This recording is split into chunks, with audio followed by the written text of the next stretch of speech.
I never thought my marriage would end over a hospital discharge, but sometimes the universe has a twisted sense of timing. My name is Patricia Johnson, and for 8 years I believed I was living in a partnership. I was wrong. It started on a Tuesday evening in March. Michael had just returned from visiting his mother at St. Mary's Hospital, where she'd been recovering from hip surgery for the past 2 weeks. I was in the kitchen, stirring a pot of marinara sauce, when he walked in with that expression I'd learned to recognize over the years, the one that meant he'd already made a decision and was simply informing me of the outcome. "Mom's being discharged Friday," he announced, loosening his tie. "I told her we'd bring her here to recover. She can't manage the stairs at her place yet." I set down my wooden spoon slowly, processing his words. "We'd bring her here?" "Michael, this is a 2-bedroom house. Where exactly would she stay?" "In our bedroom, obviously." "We can sleep in the guest room for a few weeks." The casualness of his tone made my stomach clench. "You mean you want to give up our bedroom without discussing it with me first?" Michael's jaw tightened, another expression I knew well. "Patricia, she's my mother. She raised me, sacrificed everything for our family. The least we can do is help her when she needs us." "Of course we should help her," I said carefully. "But there are other options. We could hire a home health aide or look into a rehabilitation facility. We don't have to—" "I'm not putting my mother in some facility where strangers will take care of her," he interrupted. "She's coming here, and that's final." That word, final, hung in the air like a judge's gavel. I felt something shift inside me, a small crack in the foundation I hadn't noticed before. When had our conversations become pronouncements? When had we become, "I decide, you comply"? "Michael, this is my home too. Don't you think I should have a say in who stays here and for how long?" He looked at me like I'd just suggested we abandon his mother on the side of the highway. "Jesus, Patricia, I knew you were selfish, but I didn't realize how much. We're talking about my mother here, not some random stranger." Selfish. The word hit like a slap. I'd heard it before, usually when I expressed preferences that didn't align with his plans, when I'd wanted to spend Christmas with my parents instead of his, when I'd suggested we needed to discuss major purchases before making them, when I'd asked if we could talk before he invited his college buddies for a week-long visit. "I'm not being selfish," I said, keeping my voice steady. "I'm asking for basic respect and communication in our marriage." Michael rolled his eyes. "Here we go with the respect and communication speech. You know what would show respect: supporting your husband when his mother needs help." The manipulation was subtle but effective. Frame my reasonable request as a character flaw. Paint himself as the dutiful son. Make me the villain for wanting input in my own home. I'd seen this playbook before, but somehow I'd never recognized it as clearly as I did in that moment. That night, lying in bed beside Michael, who was already snoring, I stared at the ceiling and replayed the conversation. Something felt different this time. Usually, after these discussions, I'd convince myself that maybe he had a point, maybe I was being too sensitive, maybe good wives were more accommodating. But tonight, a quiet voice in my head kept asking, "Since when do husbands make unilateral decisions about their wives' living spaces?" I started paying attention after that. Really paying attention. The next morning, Michael announced over coffee that he'd already moved meetings around to pick up his mother Friday afternoon. "I'll need you to strip our bed and put fresh sheets in the guest room," he said, not looking up from his phone. "And maybe move some of your stuff out of our closet to make room for Mom's things." "Some of my stuff?" I repeated. "You know, some of those dresses you never wear, the shoes taking up half the closet floor. Make space." I watched him scroll through emails, completely absorbed, as if he'd just asked me to pass the salt instead of reorganize my personal belongings to accommodate his unilateral decision. The casual assumption that I would comply, that my possessions were less important than his mother's comfort, that my opinion on the arrangement was irrelevant. It all crystallized in that moment. "What if I said no?" I asked quietly. Michael's fingers paused on his phone screen. "What?" "What if I said I'm not comfortable with this arrangement? What if I said we need to find another solution?" He set his phone down and looked at me with the patience of a parent explaining basic math to a slow child. "Patricia, we've already been through this. My mother needs help. We have space. End of discussion. But it's not the end of discussion for me. Something flickered in his eyes. Surprise. Maybe annoyance. What exactly are you saying? I'm saying this is my house, too. I pay the mortgage, too. I have a right to feel comfortable in my own home. Michael's expression hardened. Your house? Last I checked, my name is on the deed, too. Actually, my name is first on the deed since my credit score qualified us for the loan.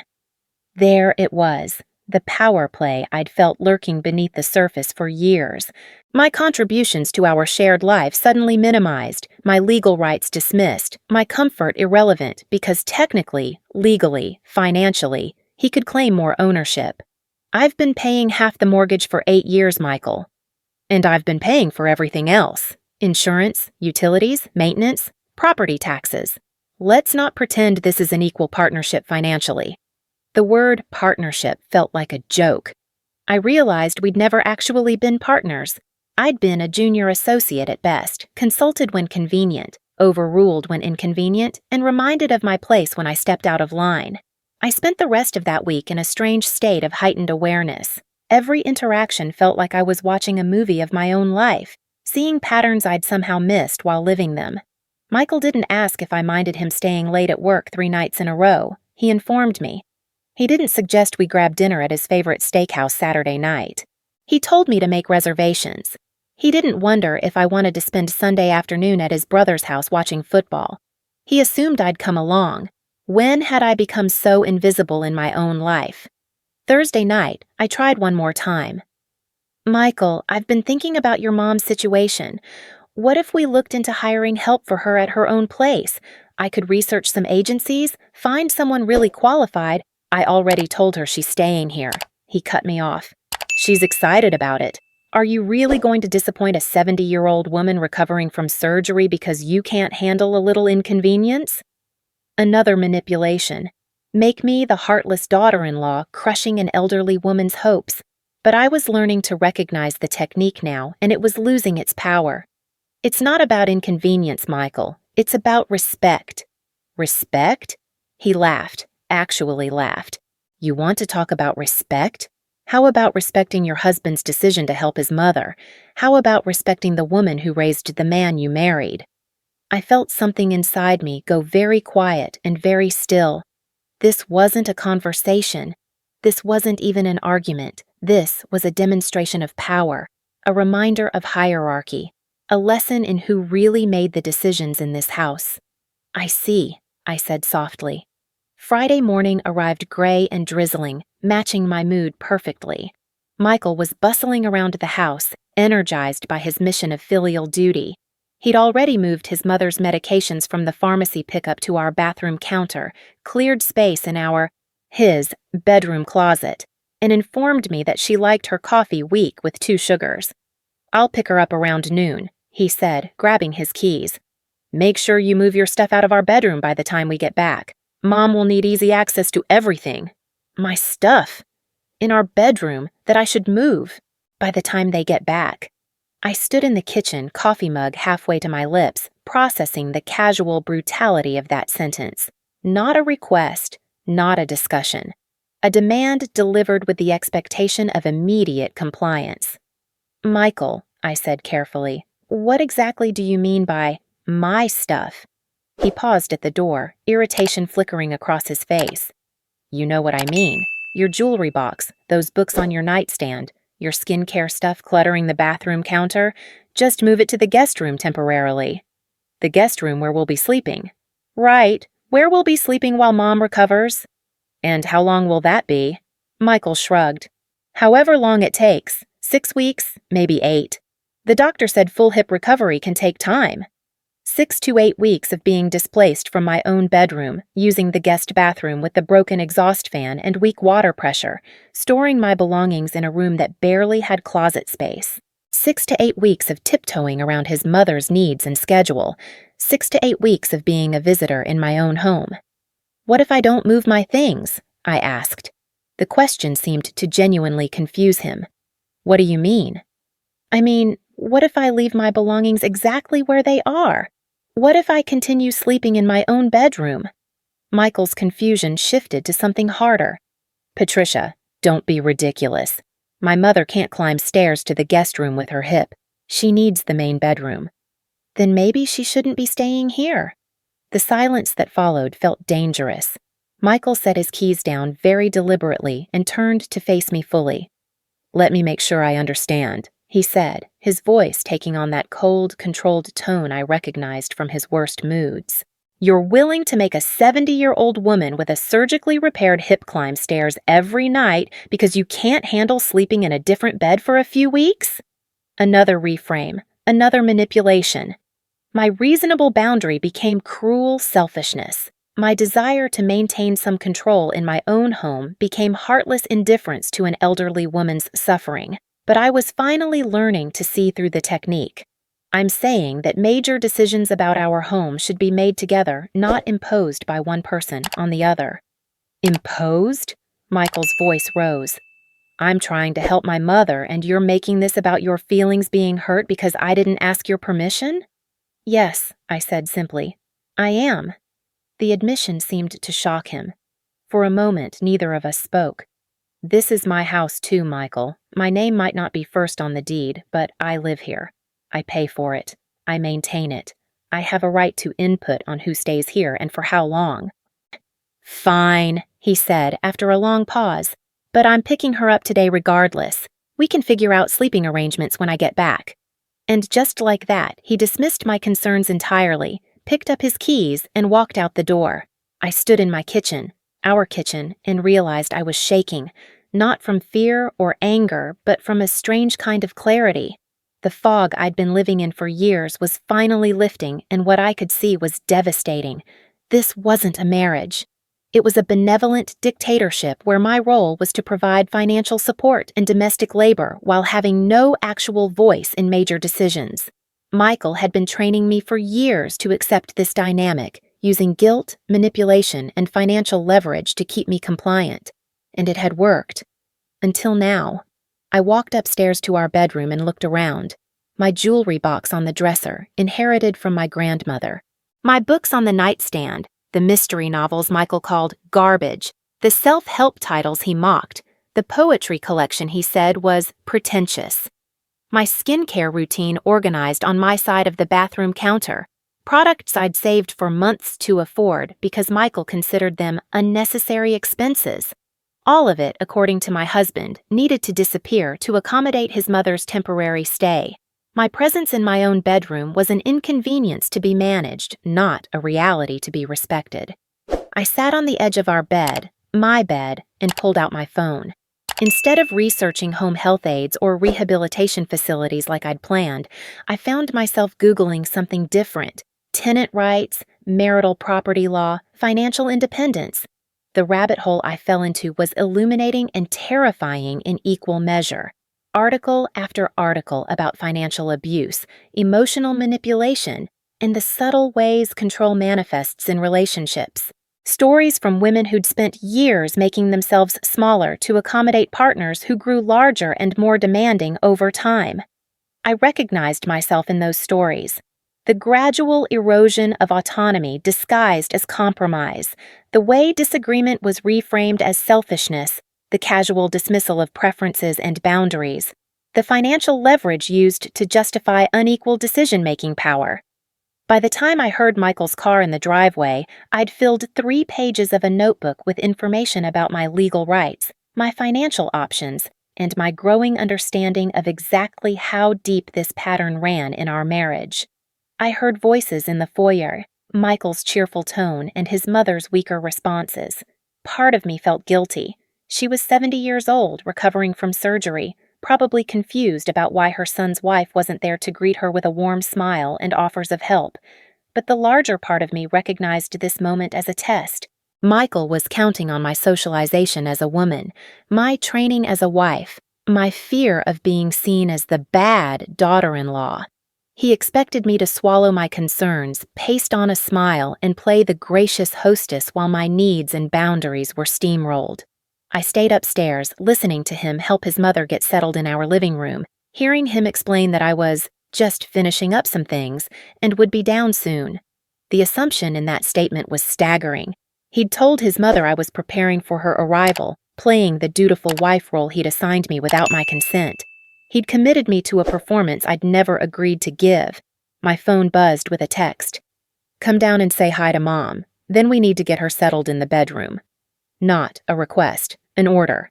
I typed back, "I'm not moving my belongings. If your mother needs a main floor bedroom, she should stay somewhere that has one available."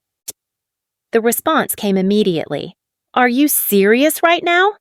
I stared at the message for a long time before typing, "Completely."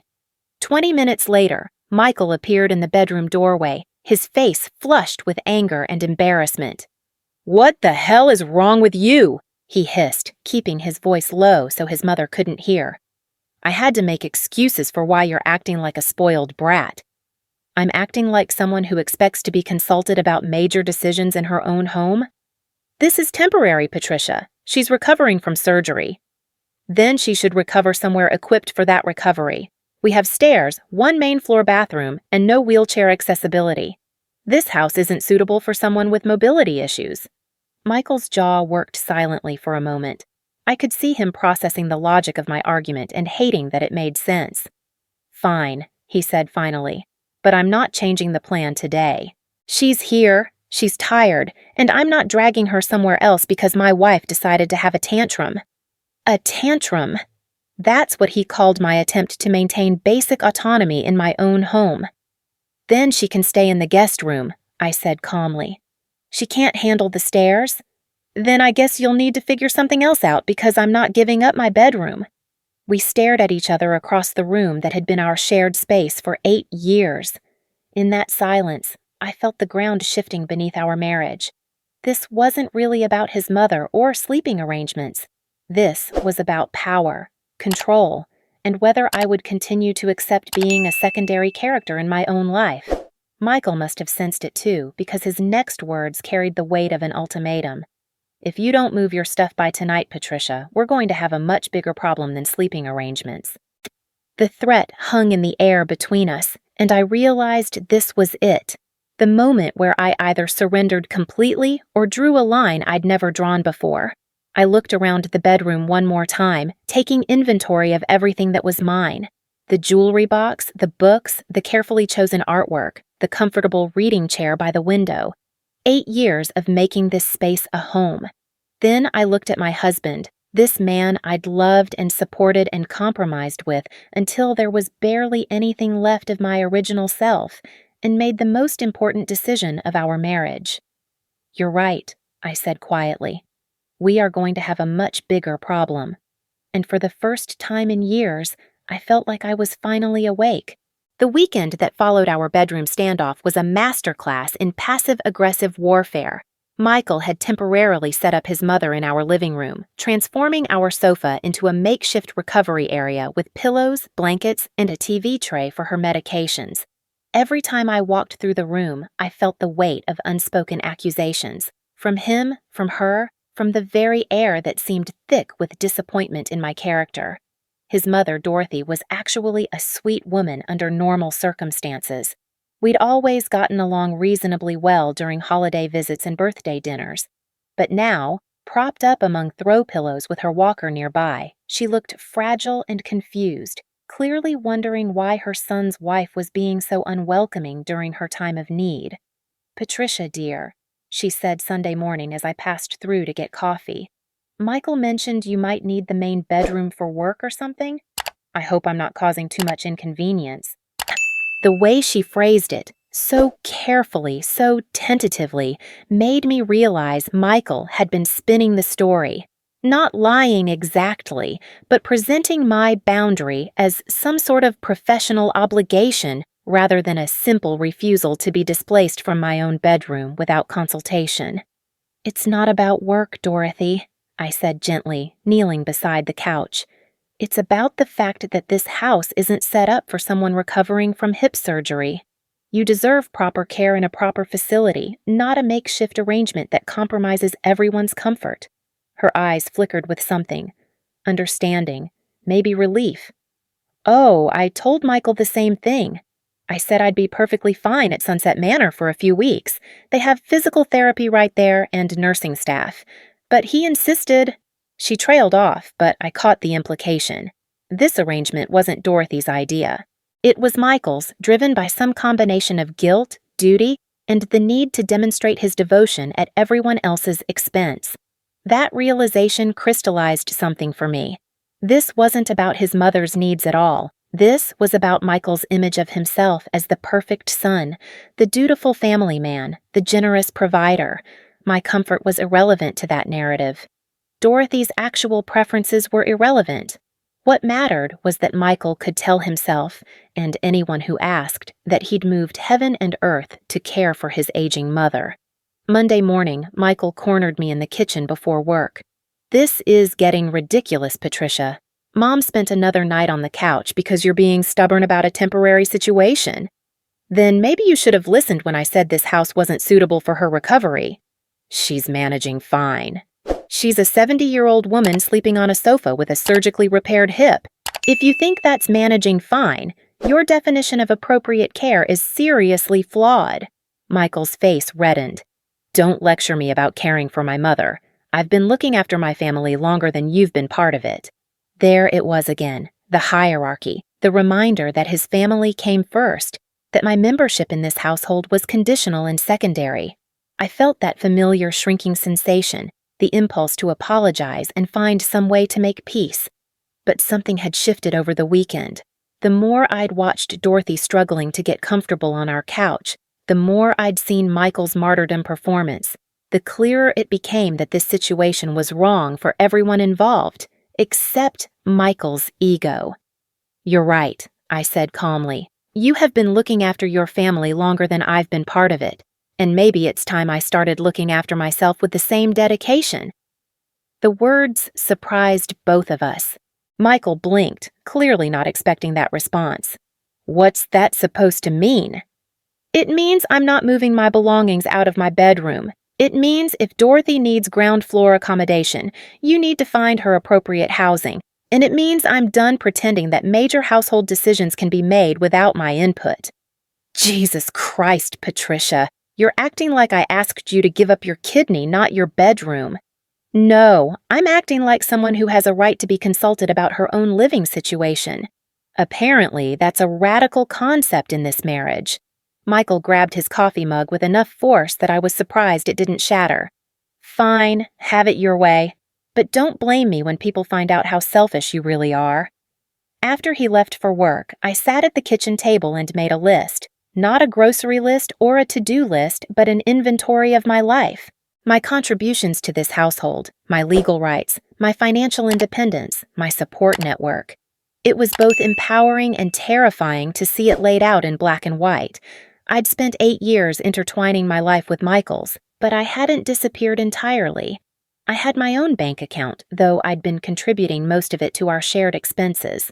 I had my own career, though I'd turned down 2 promotions that would have required travel he didn't want me to do. I had my own friends, though I'd seen them less and less as Michael expressed subtle disapproval of their influence. The pattern was clear. Systematic isolation disguised as loving partnership. Every sacrifice had been framed as what loving wives do, what committed partners choose, what mature adults prioritize. But somehow, the sacrifices only went one direction. That afternoon, I called my sister Rachel for the first time in months. "Patricia, oh my God, I was just thinking about you. How are things?" The simple question nearly broke me. How long had it been since someone asked how I was doing without it being a prelude to asking me to do something, accommodate something, sacrifice something? "I think my marriage might be over," I said, the words tumbling out before I could stop them. "What happened?" I told her everything. The hospital discharge, Michael's unilateral decision, the bedroom ultimatum, Dorothy sleeping on the couch while I held my ground in the room I'd been paying for 8 years. Rachel listened without interrupting, and when I finished, she was quiet for a long moment. "Patty," she said finally, using my childhood nickname, "can I ask you something? When was the last time Michael asked what you wanted instead of telling you what he needed?" The question hit like a physical blow because I couldn't answer it. I literally could not remember the last time my husband had approached me as a partner, whose preferences mattered rather than a resource to be managed. I can't think of a time, I admitted. That's not a marriage, honey. That's employment. And not even good employment, because at least employers have to follow labor laws. That night, Michael came home with takeout from my favorite Thai restaurant, a peace offering disguised as thoughtfulness. He was making an effort to be charming, asking about my day, commenting on a new haircut I'd gotten weeks ago that he was just now noticing. "I've been thinking about our situation," he said over pad Thai. "Maybe we could set up a more comfortable arrangement for Mom in the guest room, get one of those stair lifts installed temporarily." It was a reasonable compromise, the kind of solution that would have satisfied me completely just a week ago. But now I could see the calculation behind it. He wasn't acknowledging that he should have consulted me before making the arrangement. He wasn't apologizing for dismissing my concerns or demanding I accommodate his decision. He was simply offering a slightly more palatable version of getting his way. "That's thoughtful," I said carefully, "but I think Dorothy would be much more comfortable in a proper rehabilitation facility." Michael's charm faltered slightly. "She wants to be with family." "Did she tell you that, or did you decide that for her? Because when I talked to her this morning, she mentioned that she'd suggested Sunset Manor herself." A flash of anger crossed his face before he controlled it. "She's just being polite. She doesn't want to be a burden." Or maybe she genuinely thinks a facility with medical staff and physical therapy equipment would be better for her recovery than our living room couch? "I can't believe you're still fighting me on this." "I'm not fighting you, Michael. I'm pointing out that what you think is best for your mother might not actually be what's best for your mother, and it's definitely not what's best for our marriage. Our marriage? You're the one threatening our marriage over sleeping arrangements." There it was, the reframe that made me the villain, the unreasonable one, the person destroying our relationship over petty concerns. But I was finally learning to recognize the technique, and it had lost its power over me. "I'm not threatening anything," I said quietly. "I'm establishing boundaries. Apparently, you see those as the same thing." The next morning, Tuesday, Michael left early without saying goodbye. I found Dorothy in the kitchen, moving slowly with her walker, trying to make coffee. "Let me help you with that," I said. "Oh, you're so sweet, dear. I don't want to be a bother." As I fixed her coffee the way she liked it, weak with 2 sugars, information Michael had provided as if it were his own discovery rather than something Dorothy could communicate herself, I made a decision. "Dorothy, can I ask you something?" "Of course." "Would you be more comfortable recovering at Sunset Manor, with professional staff and proper equipment?" Her relief was immediate and obvious. "Oh, Patricia, would that be possible? I didn't want to hurt Michael's feelings, but I've been so worried about imposing on you both, and honestly, the couch is quite uncomfortable for my hip." "I can call them this morning and see about availability." "You would do that?" "Of course. You deserve proper care, and they're equipped to provide it in ways we simply aren't." Tears gathered in her eyes. Michael tries so hard to take care of everyone. Sometimes I think he forgets that wanting professional help doesn't mean you don't appreciate family. That afternoon, I had secured Dorothy a bed at Sunset Manor starting Thursday. The facility was lovely, clean, bright, with physical therapy equipment and nursing staff trained specifically in post-surgical care. When I showed Dorothy the photos on their website, she looked more relaxed than she had since arriving. "This looks wonderful," she said. "Are you sure Michael won't be upset?" "Michael wants what's best for you," I said diplomatically. "This is what's best for you." When Michael came home that evening, I was ready. I'd rehearsed what I wanted to say, anticipated his objections, and prepared my responses. But before I could speak, he launched into his own agenda. "I've been thinking more about the stair lift idea," he began. "It might be expensive, but—" "Michael, I need to tell you something. I've arranged for Dorothy to transfer to Sunset Manor on Thursday." He stopped mid-sentence, staring at me. "You did what?" "I found her a bed at a rehabilitation facility. She'll have proper medical care, physical therapy, and—" "You went behind my back and made arrangements for my mother without consulting me?" The irony was so thick I almost laughed. "I made arrangements that serve everyone's best interests, including Dorothy's, which, if you'll recall, is exactly what you did when you told her she could stay here without consulting me." "That's completely different." "How?" Because she's my mother. And this is my house. If you can make unilateral decisions about our living space, so can I. Michael's face cycled through several expressions: anger, disbelief, calculation. You can't just move my mother to some facility because you don't want her here. I'm not moving her because I don't want her here. I'm moving her because she needs proper care that we can't provide, and because major household decisions should be made by both residents, not imposed by one on the other. She's family, Patricia. And I'm your wife. Supposedly, that makes me family too. But apparently, my comfort and input matter less than your martyrdom complex. The words hung in the air between us. I'd finally said it, called out the performance, named the dynamic that had been driving our relationship for years. Michael's voice went very quiet, very cold. My martyrdom complex? Yes, this isn't about Dorothy's needs. If it were, you would have researched proper care options instead of assuming our unsuitable house was the best choice. This is about you getting to be the hero son who sacrifices everything for his aging mother, regardless of what anyone else, including her, actually wants or needs. You have no idea what you're talking about. Don't I? When's the last time you asked Dorothy what she wanted instead of telling her what you thought she needed? When's the last time you asked me what I thought about a major decision instead of informing me of your plans? Michael stood there, opening and closing his mouth like a fish, and I realized he couldn't answer those questions because the honest answers would prove my point. Dorothy is excited about Sunset Manor, I continued. She was relieved when I suggested it. She's been worried about imposing on us, but was too polite to say so. Your sacrifice was making everyone uncomfortable to serve your own emotional needs. That's not, you were trying to be the perfect son without considering what that would cost anyone else, including the person you were supposedly helping. Wednesday evening, as we prepared for Dorothy's transfer the next day, Michael made one final attempt at control. He found me in the bedroom, our bedroom where I'd continued sleeping despite his ultimatums, folding Dorothy's clothes to make packing easier. I want you to know that this isn't over, he said. What isn't over? This pattern of you undermining my decisions and disrespecting my family. I set down the blouse I was folding and looked at him directly. Michael, I respected your mother enough to find her appropriate care instead of letting her suffer on our couch to satisfy your ego.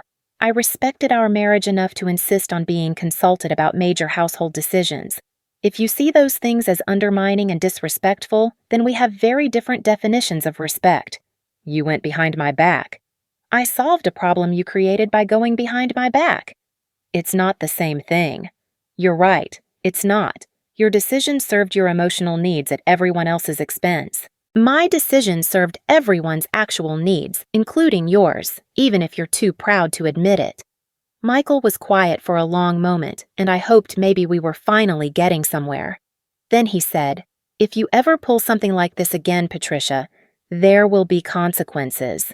The threat was clear, unmistakable, and it clarified something important for me. This wasn't a partnership struggling with communication issues. This was a power structure where I was expected to submit or face punishment. "What kind of consequences?" I asked calmly. "You know what kind." "No, I don't. Spell it out for me." Michael's jaw worked silently. He couldn't say it out loud, couldn't articulate the specific punishments he had in mind, because saying it would make the dynamic too obvious, too undeniably abusive. "I think," I said quietly, "that you just told me everything I need to know about our marriage." Thursday morning, I helped Dorothy pack her belongings and settle into the passenger seat of Michael's car for the drive to Sunset Manor. She squeezed my hand before getting in. "Thank you, dear. This feels right. I'm glad you're going to be comfortable and properly cared for. Michael is lucky to have such a thoughtful wife." I smiled and didn't correct her, but as I watched them drive away, I knew Dorothy was wrong. Michael didn't want a thoughtful wife. He wanted a compliant one. And I was finally understanding the difference. That afternoon, alone in the house for the first time in a week, I walked through each room with new eyes. The living room where Dorothy had been uncomfortable but uncomplaining. the kitchen where I'd made her coffee while she expressed gratitude for not being a burden, the bedroom where I'd held my ground despite threats and manipulation. Every space told the story of the past week, but more than that, they told the story of the past 8 years, the gradual erosion of my voice in my own home, the systematic training to prioritize Michael's needs over my own comfort, the careful conditioning that framed my boundaries as selfishness and his demands as reasonable expectations. I sat at my kitchen table, our kitchen table, and made another list. This one wasn't an inventory of assets or rights. It was a list of things I'd given up, compromised on, or abandoned to maintain peace in this marriage. The list filled 2 pages, and when I was done, I barely recognized the person who had once wanted those things. The promotion that required travel, the master's degree program Michael thought was unnecessary, the friendships he found problematic, the hobbies he considered wasteful, the family visits he found inconvenient, the financial independence he saw as threatening. I'd been so focused on being a good wife that I'd forgotten how to be myself. When Michael returned that evening, he was subdued. "Mom's settled in," he said. "Sir, she seems to like the place." "I'm glad. The physical therapist thinks she'll make good progress with their equipment." "That's wonderful." We moved around each other carefully that night, like strangers sharing space. Michael seemed to be waiting for something, an apology, maybe, or acknowledgement that I'd overstepped. I wasn't sure what I was waiting for, but I knew I wouldn't be the first to break the silence. Friday morning, as Michael prepared for work, he finally said what I'd been expecting. "I hope you're satisfied. You got your way." This was never about getting my way, Michael. This was about making decisions together like married people are supposed to do. "Right. Well, next time I'll make sure to get your permission before helping my family." Permission.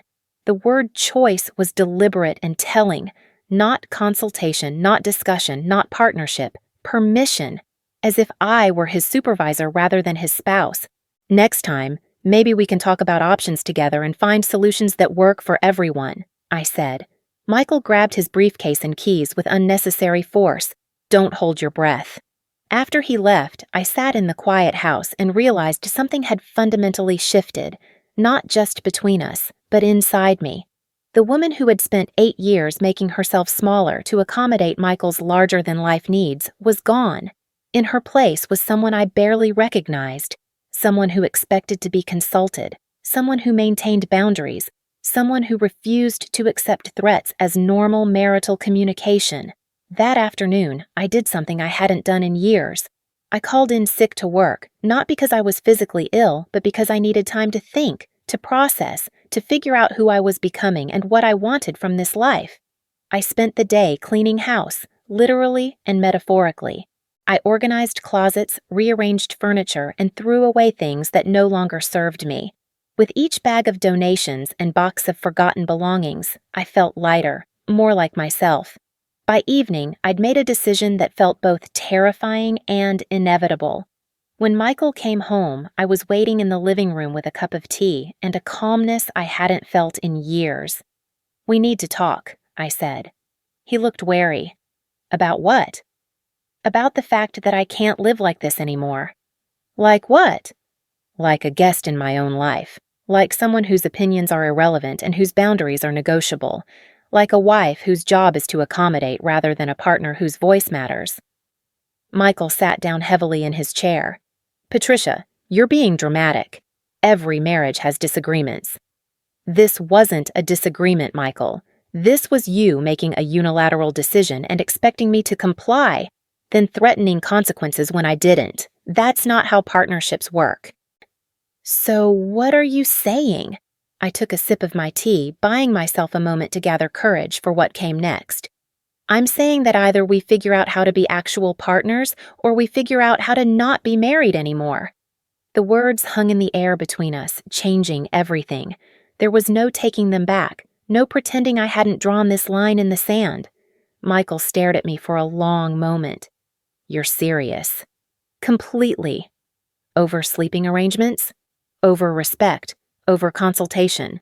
Over the basic courtesy of treating me like an equal partner in this marriage instead of a subordinate employee?" "I do treat you like a partner." Michael, in the past week, you've made major decisions without consulting me, dismissed my concerns, issued ultimatums about my personal belongings, and threatened consequences when I maintained boundaries. If that's how you treat partners, I'd hate to see how you treat enemies.